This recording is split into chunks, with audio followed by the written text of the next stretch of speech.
Welcome back, guys. Hope you guys have a great weekend. We're here to talk about all Team USA basketball for this first part of the segment. So let's just go right into it. We're gonna go Team USA loses to France 83 to 76. What are you guys' initial thoughts on this loss? Team USA is a different team. I mean, for people like us, I feel like who are used to like LeBron and D Wade and Kobe and all these, it's where they're way better than every team. I mean, they're still better than every team, but they're not way better. So, I mean, it's anytime they lose, it's their first loss since 2004. So, I mean, it's a big deal. So, it's not good for them. I'm happy they lost. And let me explain why.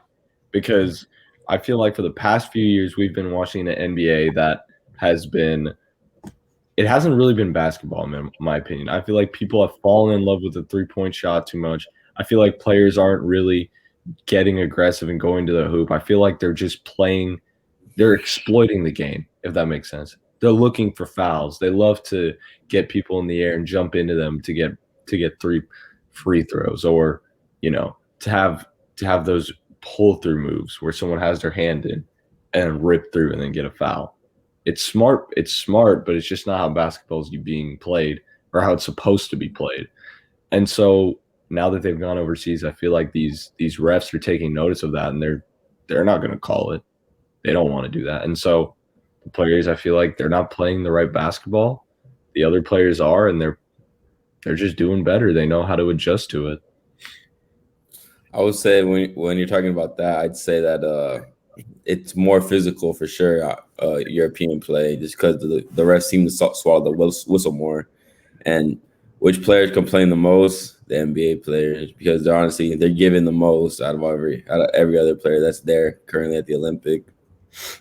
But as for the Team USA loss, yeah, it's the first one since 2004. I think this is like a disappointment, kind of like an embarrassment too, because this team was leading the whole entire game.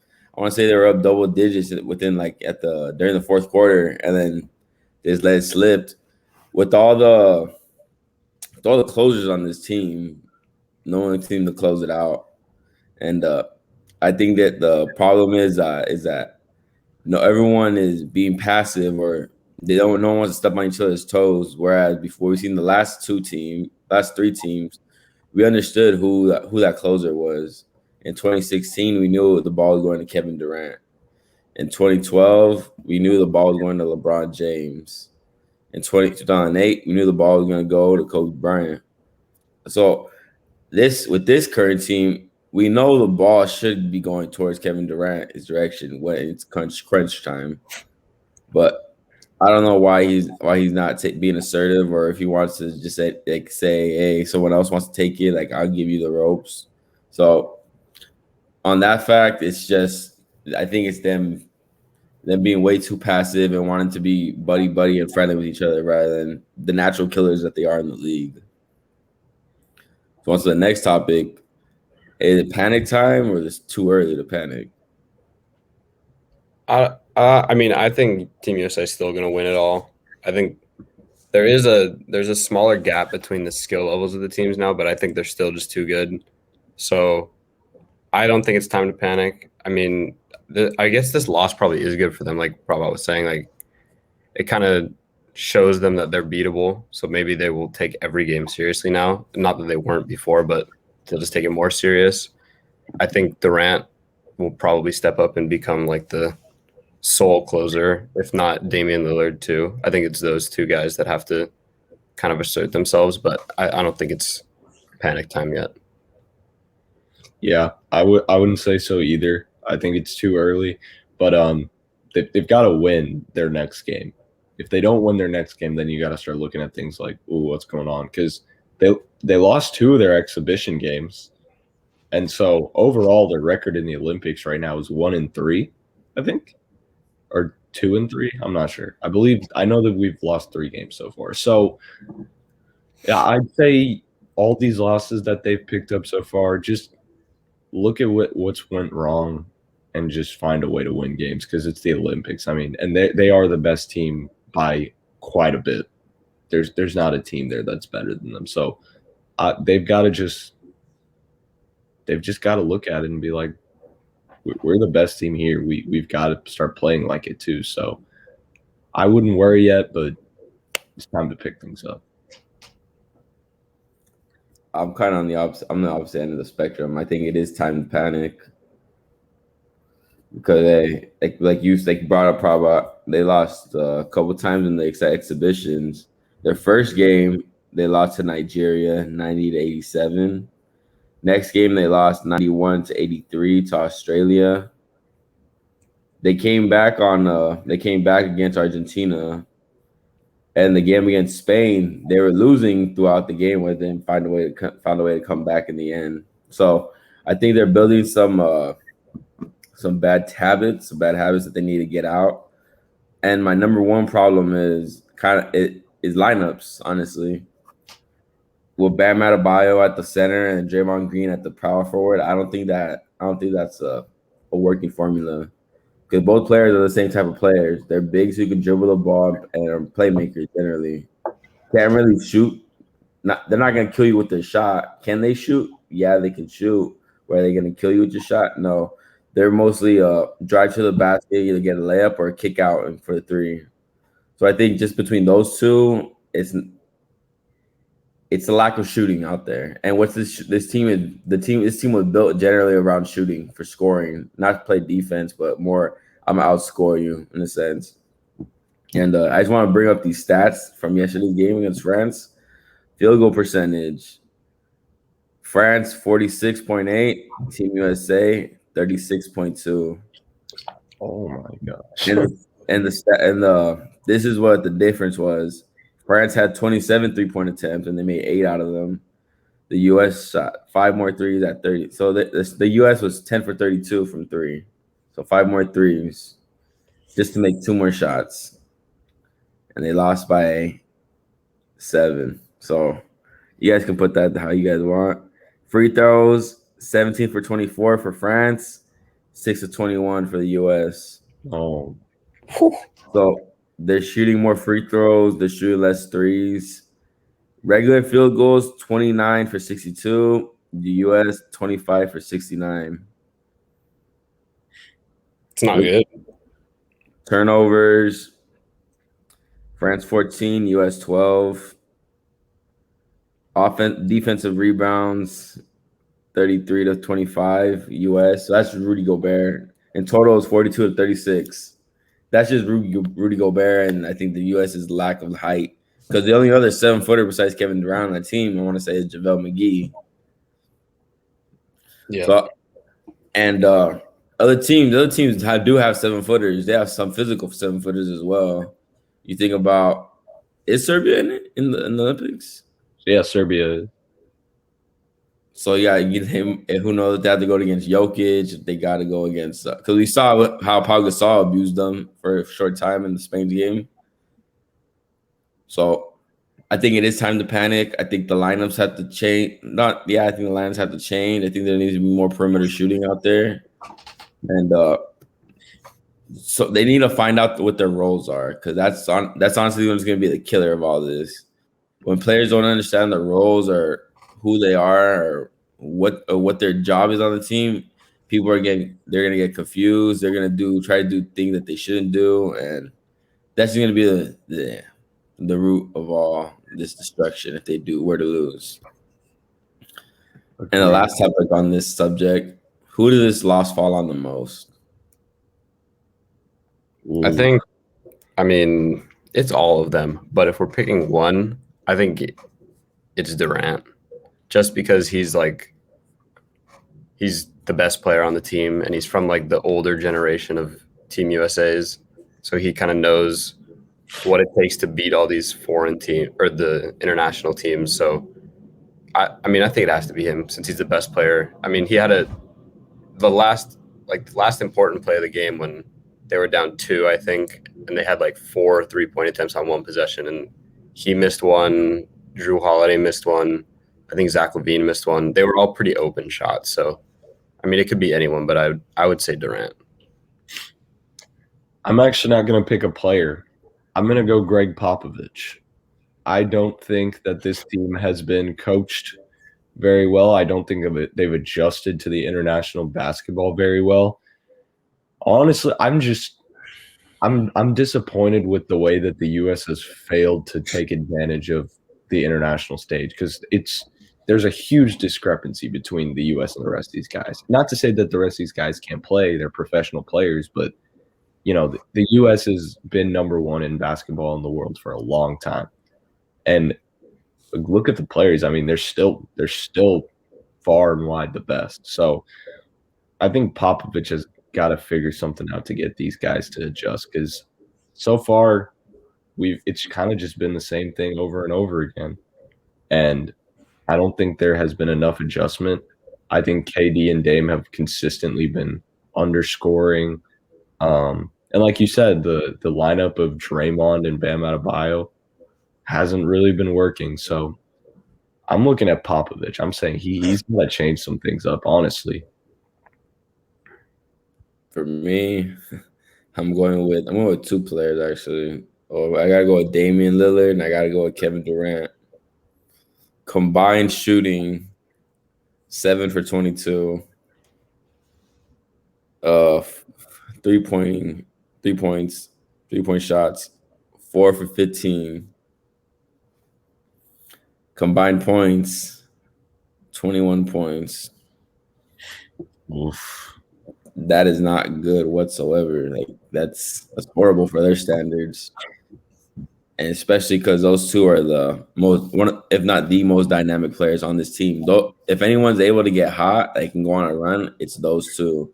So to see those guys get cold like this it's pretty shocking, honestly, because we're not used to, like in the NBA, we're not used to seeing them play like this.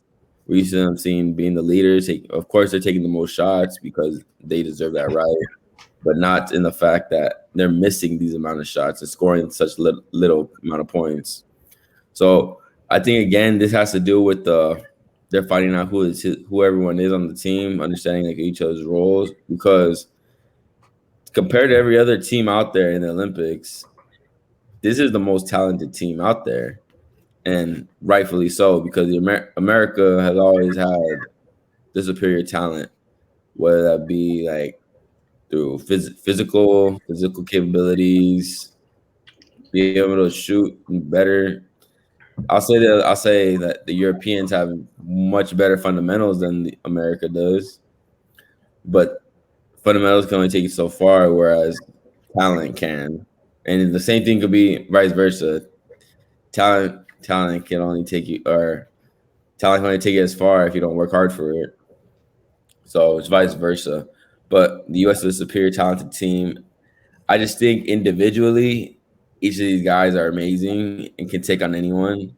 But like, as a team, learning how to play as a team, that's going to be the hard part to do it. Because you could always put so many pieces together and just hope. And if you're hoping that it's going to mesh well, it's not going to work. We've seen that with NBA teams trying to make super teams like that, and it hasn't worked. So I gotta give the blame to Damian Lillard and Kevin Durant. Hopefully they play better next time because if they want to win the gold, it's gonna have to go through those two. So speaking of also some greatness in the Olympics, we're gonna talk about Luka Doncic. Luka had 48 points, 11 rebounds, 5 assists, and 3 steals in a 118-110 win over Argentina. Are we surprised? No, not even a little. As someone who was watching the game last night, it was fun. He was 7 points away from the international record, which is 55. So he could have gotten it, but at that point they were winning by a lot, so they didn't need him in. They took him out, but Luka was unbelievable as he always was. I think he said he said he'd rather win a gold medal for Slovenia than win an NBA Finals. So this probably has meant more to him than the NBA playoffs so far, by his words. And we already know that he's not one to shy away from the moment. And This is just another example. His first playoff game, his first Olympic game, and he does this. That's Luka magic, man. Yeah, this isn't surprising. I mean, I didn't watch the game. I watched the highlights this morning, but it's not surprising. Luka is doing this in the NBA against what better talent. So I mean, it's great for him in Slovenia. But like I think Lillard said it that some players when they play for their international team, they're completely different than when they play in the NBA.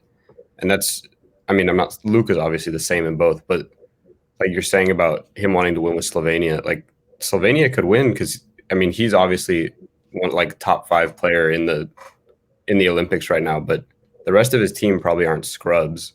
Like their names may not be known, but they're still. It's just like the World Cup where these lesser known countries with names you haven't really heard, but they play great just because they're so honored to play for their team. So, I mean, it's not going to be a breeze for Team USA, especially with if Luka keeps dropping 48. Yeah. Luka Doncic, I'm not surprised at all. We saw him. I think he still has a little bitter taste on how he got bounced in the first round. So maybe he's taking it out on. Maybe he's like, "Hey, I'm not gonna win a championship, but I'm damn well gonna win a gold medal this year." So if he was able to pull this off, this would be on par with Manu Ginobili and winning gold for Argentina in 2004. I hope he does do it. But a name we gotta bring up is Prepelic. I think that's how I want to say. That's how you say it. 22 points off the bench for Slovenia. 4 of 6 from the 3-point line, 6 of 8 from the field in general.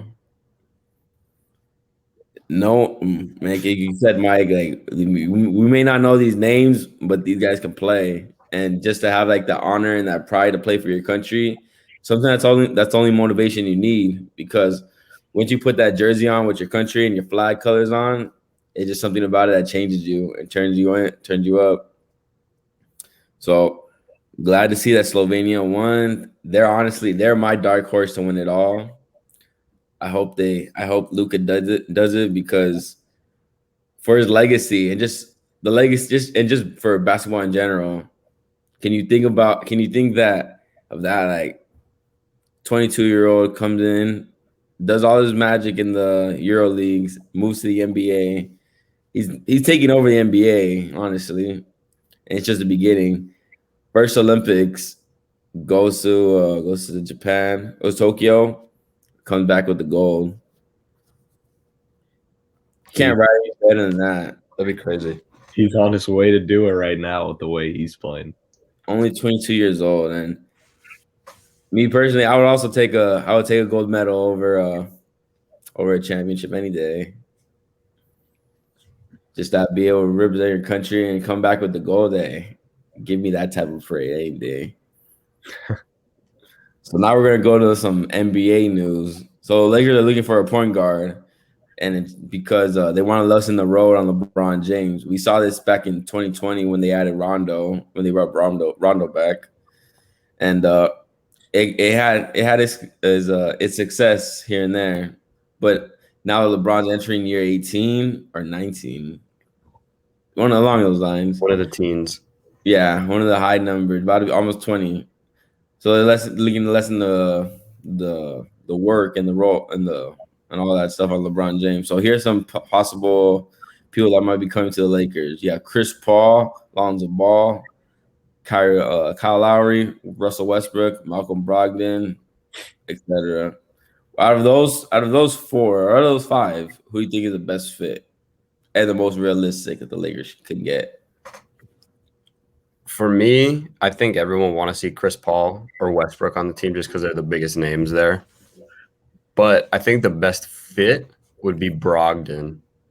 And I know it might be a little surprise, but I think him and Lonzo are the 2 youngest out of all those. And I know that doesn't really matter just for one season, but I think with Brogdon, you'd kind of be able to play him for the vast majority of the game, unlike maybe Chris Paul or Lowry, who need to rest a little bit more. And Brogdon, he kind of does what CP3 does with the facilitating and all that, and he can score for himself. So he won't won't need all this help from LeBron or AD. So he's not going to demand the ball ever.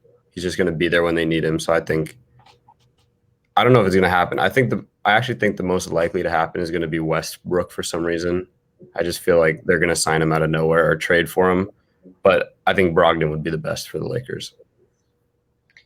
I mean, Westbrook is from LA, so I believe he's somewhere from around that area. Yeah. So it's not completely unrealistic, but I would say I don't see Chris Paul leaving the Suns. I think that would just kind of be like a Kevin Durant effect, honestly, for his legacy. People would kind of view that as a weak move because he couldn't win it in Phoenix. He'd just go and join LeBron and AD. And I don't want to see that. I don't think anybody wants to see that, honestly. I mean, maybe you want to see it, Jesse, because you could get a championship out of that one for sure. But I mean, I don't want to see it. I think Chris Paul should stay in Phoenix. Westbrook, I mean, we don't know because as Washington was pretty bad this year, so I mean, he hasn't given us any indication that he wants to be traded or anything. But he's not a free agent this year, so I think more than likely he'll probably just stay put. And I'm looking at between these three, I'm looking at Lowry, Ball, and Brogdon. Lowry's getting a little old, but like you said, he's a free agent, and I still think that he could end up in LA. I don't think that would be too overpowered, honestly. I think that's a fair addition because he can still play, definitely, and he can run an offense well. But I think the pick that makes the most sense out of all these guys would be Lonzo. And let me explain why. I think Lonzo is a completely different player from the time he came to LA, left and went to New Orleans. If he came back, it'd be different. I think he's a better defender now. He's 100% a better shooter. He looks more confident in his game. He's more aggressive, and he knows how to play well with superstars. He plays well with Zion. He plays well with Ingram. I think he's come into a system where he's really been able to develop as a player, and then to take that next big step, win with LeBron and AD. I'm all for Lonzo coming back to LA. I would not be mad at all if Lonzo Ball came back to the Lakers. Will it happen for sure? I don't know, but to me, I think that's the best fit. And if not, I could definitely see Lowry or Brogdon over that. Good take, Prabhat. Good take. Okay, that. Thank you. So with two of these players, I think it's going to be package deals if we sign one of them. Mm-hmm. So I'm going to break it down with the Chris Paul situation first. So Chris Paul, if we get Chris Paul, and I mean, we've seen Chris Paul's he hasn't lost a step at all. Father Time has not caught out to him. Knocking on wood. If it doesn't, hope it doesn't, especially if it comes to the Lakers. So hopefully it doesn't hit him then. But Chris Paul proving he can lead a team to a championship. You think LeBron wouldn't want that? Have one of his close friends. So this package number one that I'm guessing will happen. So if the Lakers sign Chris Paul and bring him along on board, Carmelo Anthony is also coming on board. That would be crazy. The banana boat. I just see it. And the second package is if the Lakers get Kyle Lowry, DeMar DeRozan is also coming to LA. It's just a reunion, whoever they get, huh? Basically. DeRozan, Lowry, LeBron, and AD. That is lethal. It's like any way you look at this, like it's the wins for the Lakers. Westbrook, I personally wouldn't want Westbrook because, yes, just like Giannis, he has a great motor and he plays with his heart out all 48 minutes. But sometimes it's that doing too much that hurts him and hurts his team. So it hasn't really translated to winning basketball. It has translated to great stats, though. So I will give him that, but not winning basketball. Brogdon, the sleeper pick. I honestly love this one because Brogdon can shoot, play, make. He can play defense. He's just an overall great player, honestly. all-star caliber in my opinion. I think he was one of the main reasons why the Indiana Pacers got into the play-in situation. So I wouldn't be mad about that. But the player I want, the Ball era is back. Yes, sir. I love to hear it. I want the Ball era back. Bring back Lonzo Ball because I want to bring out my Lonzo Ball jersey, honestly. But Trabot, you nailed it. You nailed everything. Shooting got better. One of the best defenders in the league, on ball, off ball. Top 5 playmakers in the league. Vision is just out of this world. He's played with alongside some great players. I mean, look at how well he and LeBron played in their single year together. Both of them had a triple-double in the same game. Both of them liked playing with each other. And I think the reason why that ended up working out in the end was because I'm gonna compare this to the Kyrie situation. Unlike Kyrie, Lonzo actually was he didn't bow down to LeBron, but more like he understood his role. He understood how LeBron was number one, was the top dog. He wasn't gonna fight against that. And there was no way that he was gonna fight against that. He said, "Hey, I'm here for along the ride, and you lead us, and I'll do my role." So that's where Kyrie and Lonzo were totally opposite in their situations while playing alongside LeBron. But I think that's what benefited Lonzo playing with LeBron. He understood his role. He understood that LeBron, he's a top dog, and I'm just gonna be here for the ride. So I would much prefer Lonzo Ball. The shooting clip got better, and that's all. That was honestly the only thing that was missing. That and his aggressiveness. So for me, give me Lonzo Ball. Hey, you know what? If he goes to LA, I'm buying a Lonzo Ball jersey. There you go. Brand new Lonzo Ball jersey. Lonzo's going to Chicago. I wouldn't mind seeing that either. I want him in a good situation.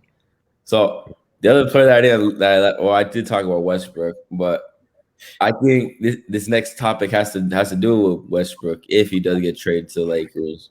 So if Westbrook gets traded to the Lakers, then you could already see that Bradley Beal's already going to get traded as well, because they're just gonna blow up the whole situation and just rebuild from the beginning.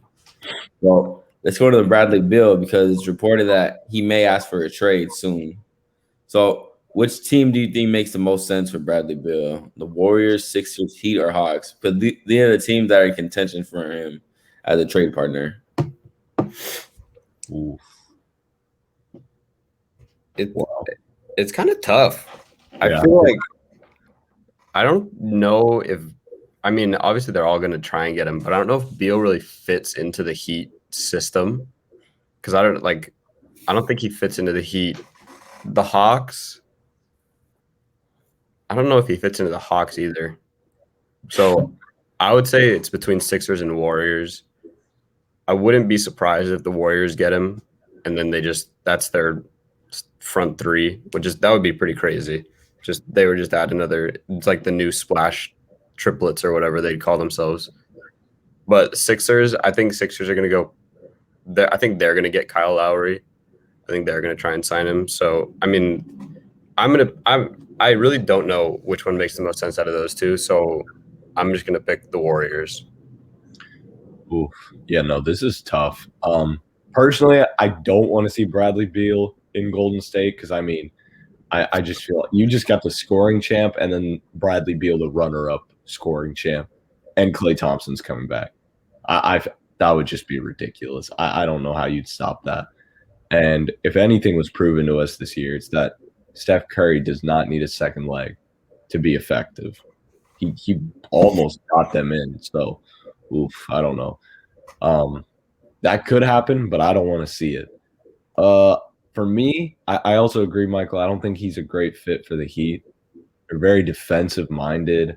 Yeah, and they do shoot a lot of threes, but I don't know. I feel like there's a lot of ball movement, not a lot of individuality on that team. So I don't know how Beal fits into that. But for me, it's between the Hawks and the Sixers. And we already know that the Sixers are trying to get rid of a big 6'9" point guard who has not been able to shoot the basketball. And you know what? I don't think Ben Simmons is a terrible player to look at when you're rebuilding. You could definitely get some picks and Ben Simmons for a few first rounders. I don't think that's a bad trade at all if you're Washington. I would actually say that's a good trade. You get a solid point guard who you can work with. And I mean, Ben Simmons is still better than most of these guys in the league, even if he can't shoot. The things he does, his intangibles are great. So I don't know. But I want to see him with Ice Trey down in Atlanta, getting cheered on by Quavo and the rest of those guys. I want to see him with the Hawks. I think him and Trae Young would be a really fun duo to watch. And I don't think that's a super team either, honestly. I think the Hawks had a great run this year. And if you add Bradley Beal to that, they're in the conversation. Well, definitely.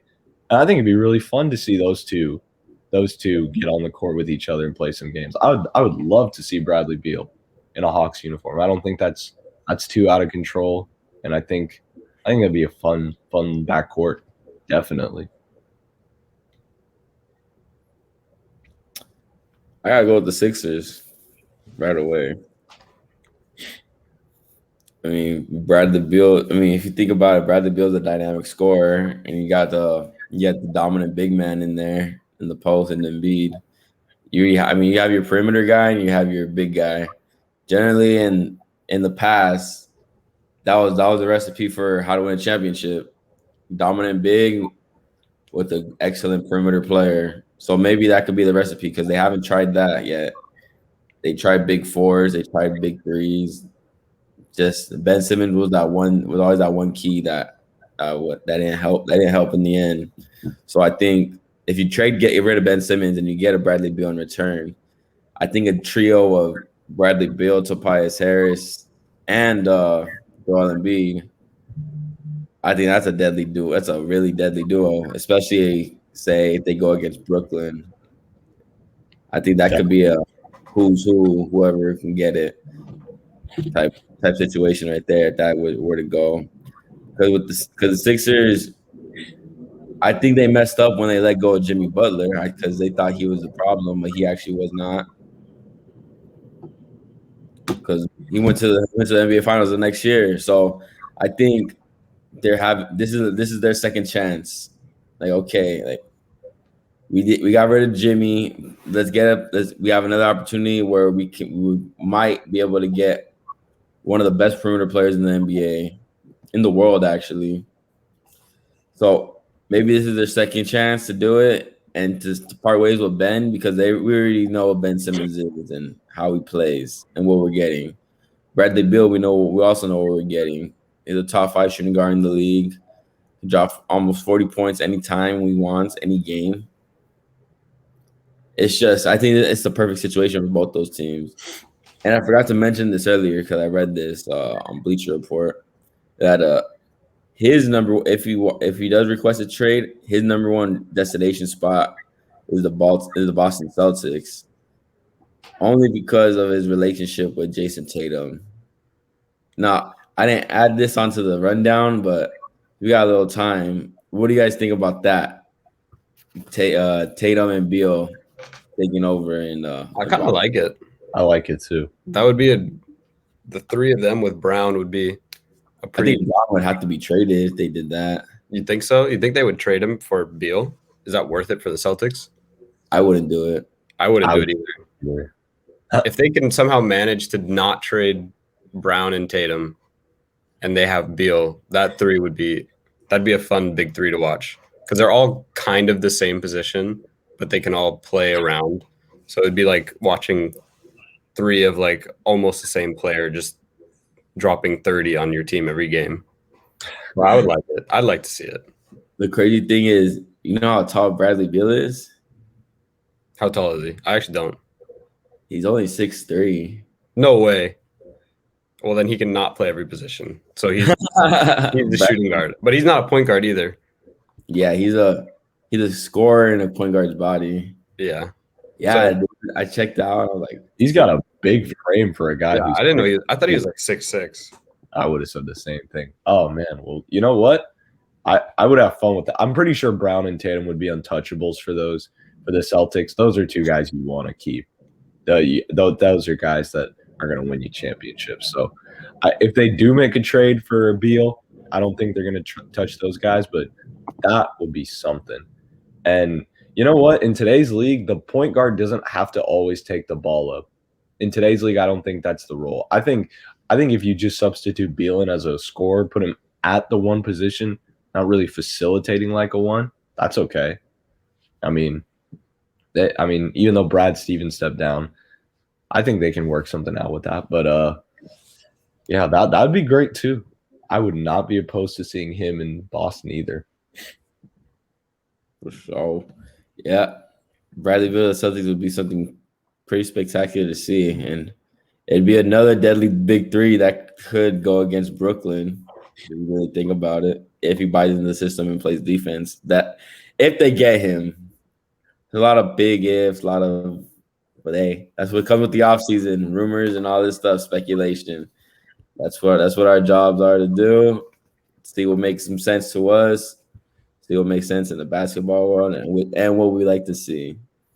So thank you guys for tuning in today. We'll catch you guys again next time. Have a great rest of your day.